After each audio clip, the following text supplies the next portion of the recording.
جوايا مشاعر خانقاني وكلامي ملزوق في لساني.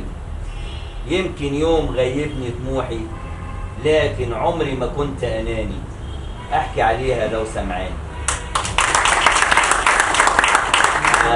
الشاعر السكندري وليد المصري. يلا يا وليد.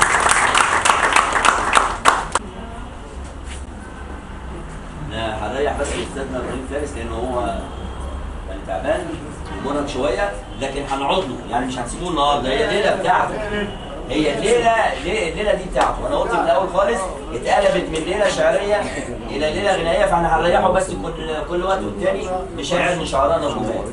استاذ وليد المصري معانا. وحشاني فاطمه يجي من سنه وقبل السنه ب60 سنه، مع ان عمري لسه بعيش لكني مولود من سنين قبل الميلاد.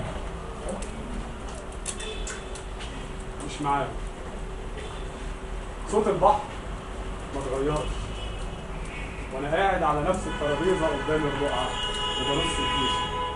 واصحابي قاعد وياهم وبروحي معاك، مشغول بوزيري عايز احميه، وبمد ايديا على شوب المانجا الاقيه في ايديك وبتضحك، اضحك وياك.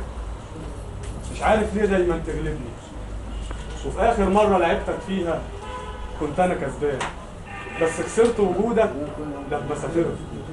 وفي اخر مره شفتك فيها كان ثوبك ابيض راجع في طابور قدام الرقعه تلعبني.